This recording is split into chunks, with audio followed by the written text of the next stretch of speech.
Hello दोस्तों, आज हम फणीश्वरनाथ रेणु के उपन्यास मैला आंचल के आगे के भाग को पढ़ना शुरू करेंगे। कुछ भागों को हम पहले पढ़ चुके हैं। आज हम जहाँ तक कल पढ़े थे वहाँ से आगे के भाग को पढ़ना शुरू करेंगे। ततमा टोली की औरतों की गिरोह में बैठी फुलिया का जी अटता है, अबे गृह रहलो न जाए। तहसीलदार साहब की हवेली के सामने खिड़की खुली हुई है। कमली दीदी भी देख रही है। नहीं देखेगी तो बख्शीश कैसे देगी। देखा बेटा, फिरकी की तरह नाच, पुरैन के फूल की तरह घाघरी खिल जाए। अरे हो नायक जी, एक बात तो बताइए, हमको छोड़कर कहाँ जा रही है? चलू, कहीं मेला तमाशा है या भोज है या कपड़ा की पुर्जी बढ़ती है? अजी, वह तुम्हारे ही पास जा रही है। तुम ही किशुन कन्हैया हो ना, तुम्हारे रूप पर मोहित हो गई है। वही तो हम भी कहते हैं कि हमको छोड़कर कहाँ जा रही है। हम कन्हैया है, लेकिन कन्हैया के बाप का नाम तो नंद था और हमारे बाप का नाम उजाड़ू दास। हा। अरे उल्लू, तुम्हारे बाप का नाम उजागिर दास है, तुम इसको खराब काहे करते हो? उजागिर दास तो माए बाप ने रख दिया था, लेकिन जिस मालिक के यहाँ भैंस गाय चराने के लिए भर्ती होते थे वही उसको कुछ दिन बाद मार पीट कर निकाल देता था। मेरे बाबू जी गाय भैंस लेकर जाते थे और मालिक के ही हरे भरे खेत में छोड़कर सो जाते थे। मेहनत किया है लक्ष्मी ने, बैल ने। मालिक लोग दूध घी खाकर जिस बैल के दूध से मोटे हो गए हैं, इस उपजा में तो इनका भी हिस्सा है। खाओ लक्ष्मी। इसलिए लोगों ने उसका नाम उजाड़ू रख दिया। नटवा अब गांजा के दम पर मार आया है। अब देखना, नाच जमाएगा छौड़ा आज। अहे कुंज भवन में से निकलत हो, आहे सखी रोकल गिरधारी। हाँ, चोरी घर से निकलकर कोठी के बागान में जाओगी रासलीला करने तो रोकेगा नहीं। अच्छा किया है। बिकटा अपने आप बड़बड़ाता है। नटुआ दोनों हाथ जोड़कर फन काढ़े गेहुआ सांप की तरह हिलते डुलते कमर के सहारे बैठ रहा है। धरती पर घाघरी पुरैन के पत्ते की तरह बिछी हुई है। मिनती करती है, वाह रे छौड़ा, नाम रख लिया गांव का। आहे एक ही नगर बसु माधव हो, आहे जनी करू बंटवारी। हाँ भैया, कोटा कंट्रोल का ज़माना है, कपड़ा नहीं मिलता है, ज़रा होशियारी से। ओह, बड़ी कुलमंती बनी है। लच किरिया खाए कुलमंत, मोर मन नहीं पतियाए। बिकटा बीच में टोकता है। सब दिही जुठेलक रे किसना, आही रे बाप, बिकटा चिल्लाता है। हाँ, हरि के संग काहे दुख दोगा, जितना दुख हम लोगों के साथ।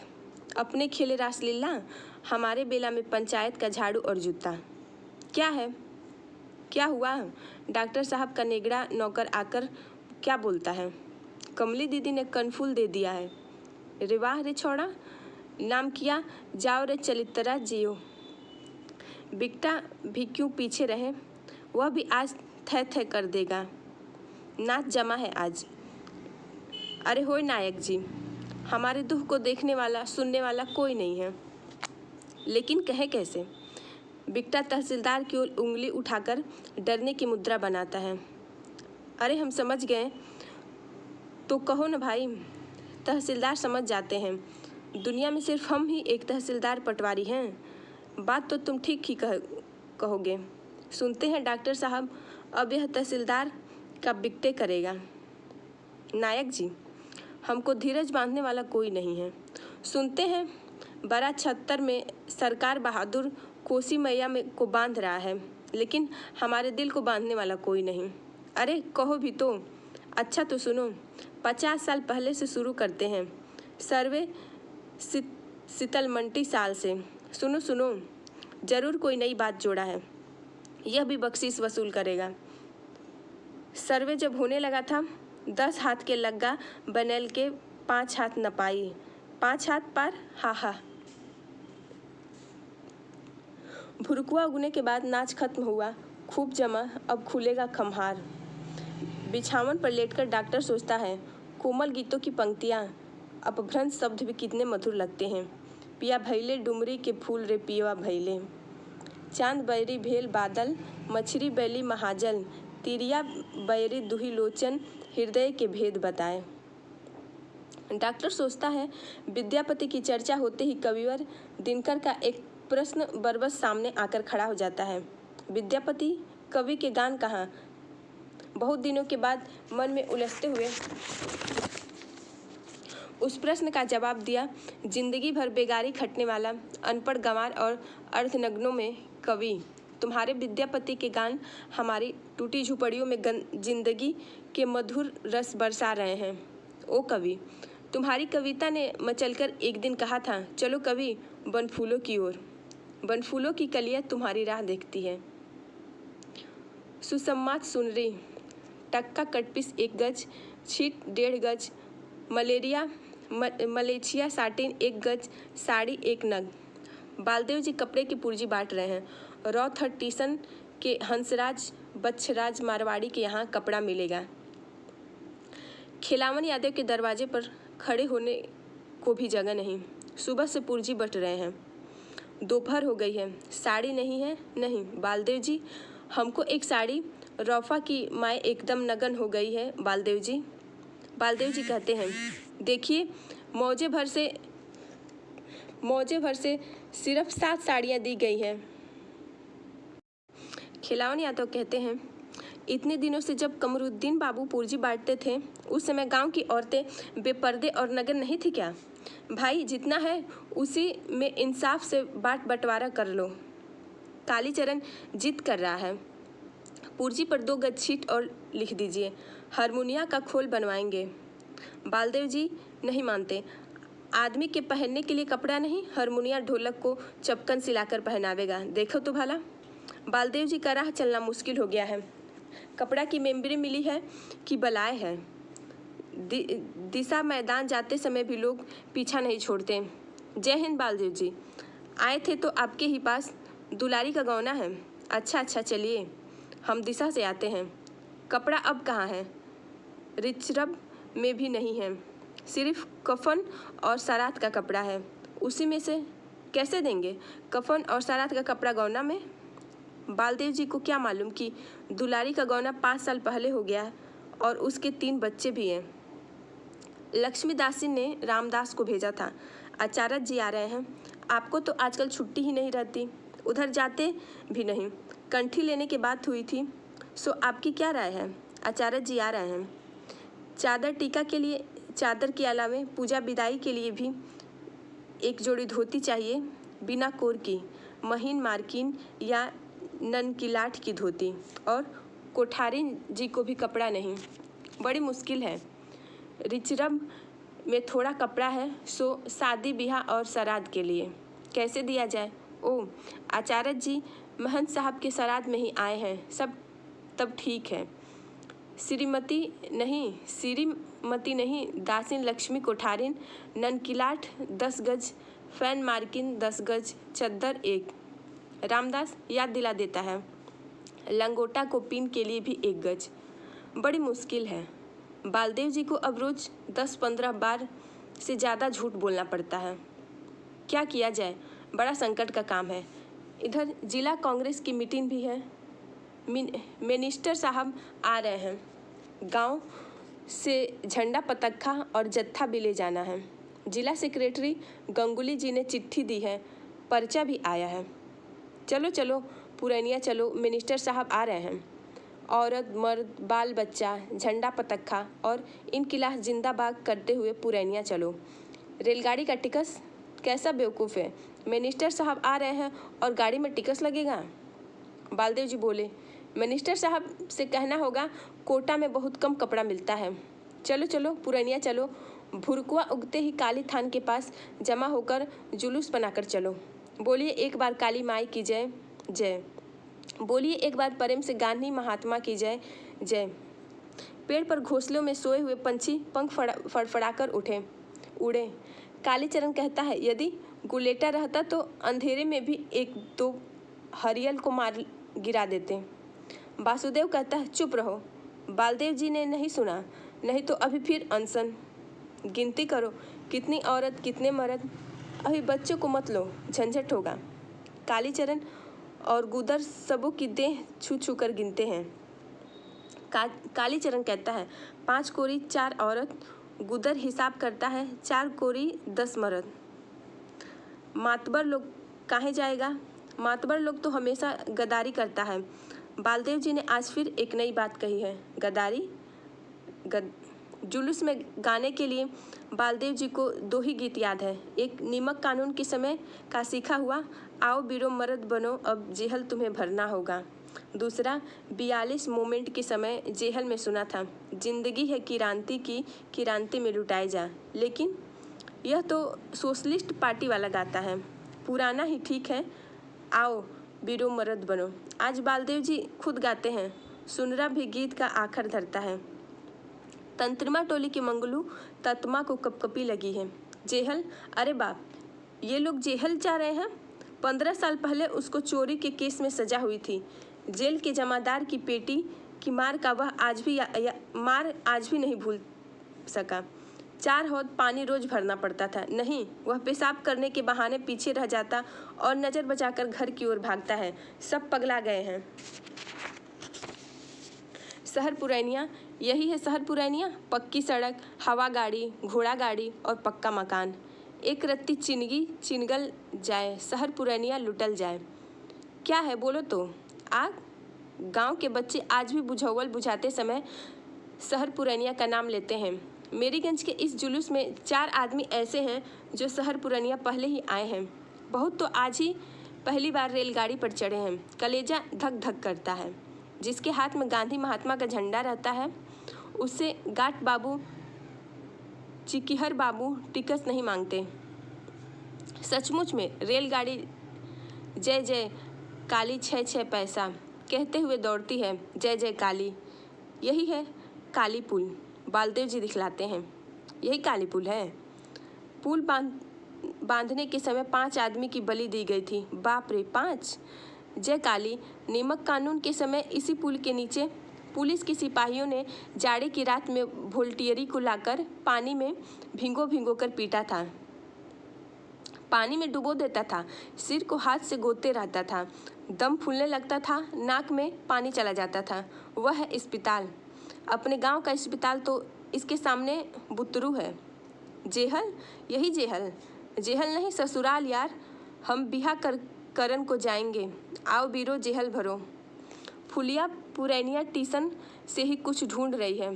खलासी जी तो काला कुर्ता पहनते हैं। यह है कचहरी। यही कर कचहरी में लोग मर मुकदमा करने के लिए आते हैं। इसी तरह उपसर्ग लगाकर सब बोलते हैं, कर कचहरी, खर खजाना, गर गिरामित, घर घरहट, चढ़ चुमौना, जड़ जमीन, पर पंचायत, फर फौजदारी, बर बारात, मर मुकदमा या मर महाजन। शहर के लोग भी अचरज से इस जुलूस को देख रहे हैं। इनकिलास जिंदाबाद। कचहरी के मोड़ पर फल की दुकान पर बैठे हुए मौलवी साहब हंसते हैं। सब कपड़ा लेने आए हैं, आओ आओ मिलेगा कपड़ा। इनकलाब बोलता है, मतलब भी समझता है या? झंडा, बड़ा झंडा आसमान में लहरा रहा है। वही है रामकिशुन आश्रम। यहाँ सब कोई खड़े हो जाओ, कपड़ा ठिकाने से पहन लो, उस कल के पास जाकर मुंह धो लो। डरते काहे हो? बालदेव जी हैं। यहाँ से 70 बंदी होकर चलना होगा। बालदेव जी सबसे आगे होंगे। सबसे पहले कालीचरण नारा लगाएगा, इनकिलास। तब तुम लोग एक साथ कहना जिंदाबाद। वैसे गड़बड़ा जाता है। कालीचरण कहेगा अंग्रेजी राज, तुम लोग कहना नाश हो। लगाओ लारा कालीचरण। कालीचरण छाती का जोर लगाकर चिल्लाता है, इनकिलास, नाश हो, जिंदाबाद, नाश। ठहरो, नहीं हुआ। शिवनाथ चौधरी जी, गांगुली जी, शशांक जी, नाथ बाबू सभी आश्चर्य से देखते हैं। चौधरी जी बालदेव जी पर बड़े खुश हैं। नाथ बाबू कहते हैं, ऐसे ही सभी वर्कर अपने फील्ड में वर्क करें तब तो 2 महीने में इतने गांव को अकेले ही ऑर्गेनाइज कर लिया है। 54 मेंबर कितना बनाया है? 500। तब तो आप जिला कमेटी के मेंबर हो गए। गांगुली जी तो बालदेव जी को पहले से ही आप कहते हैं। आप नाथ बाबू भी आप कहते हैं।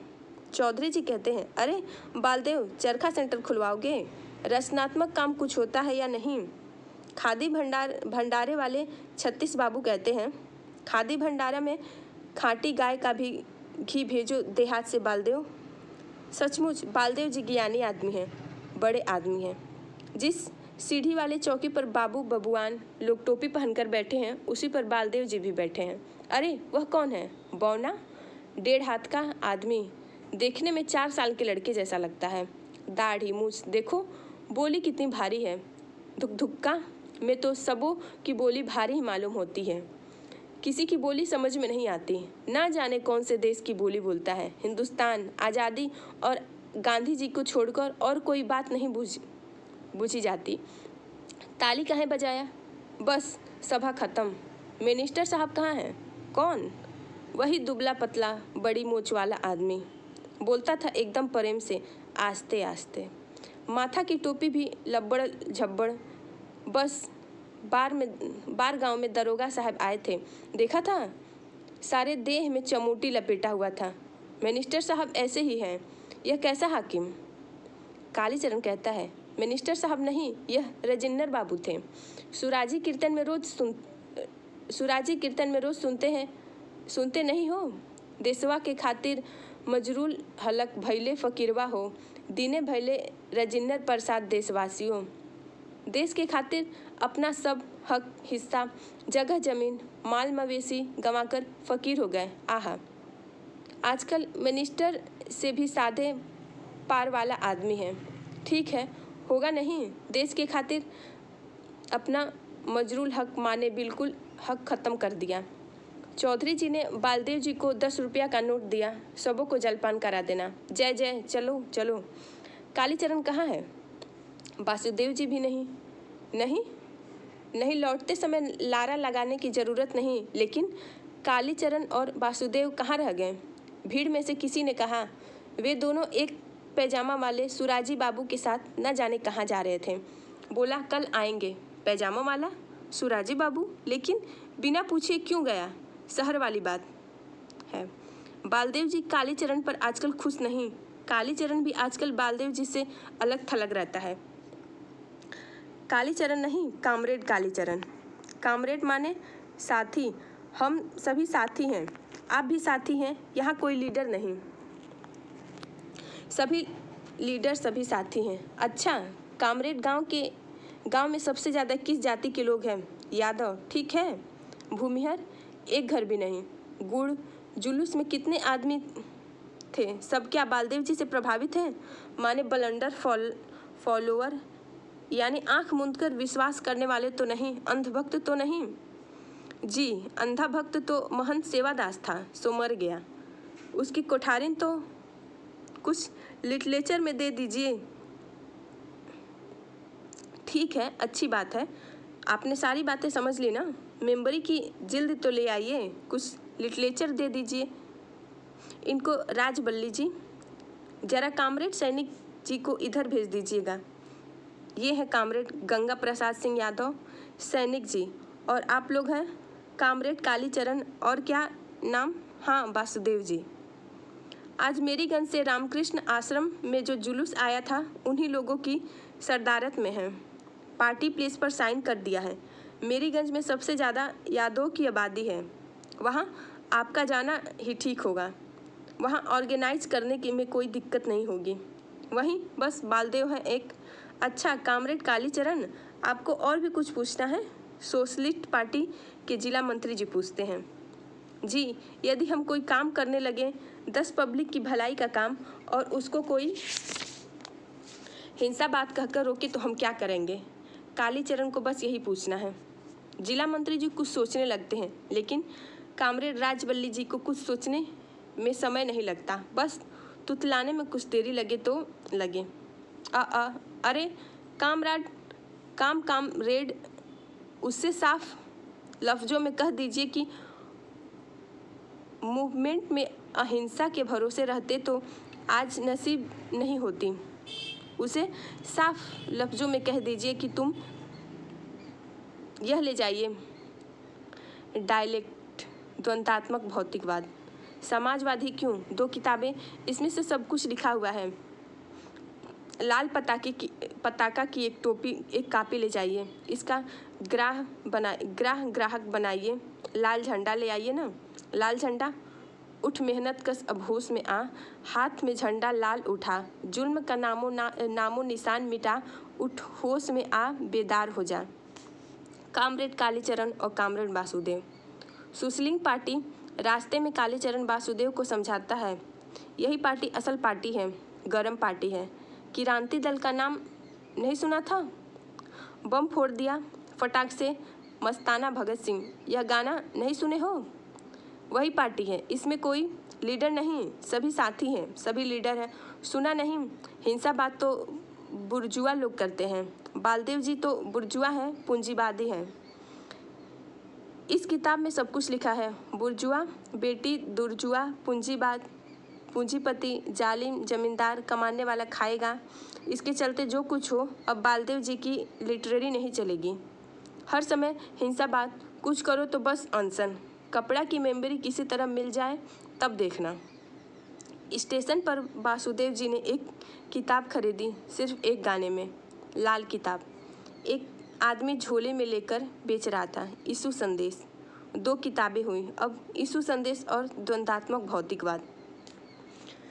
आज हम रेणु जी के उपन्यास के भाग को इतना ही पढ़ेंगे, शेष भाग को हम कल पढ़ते हैं। तब तक के लिए नमस्कार।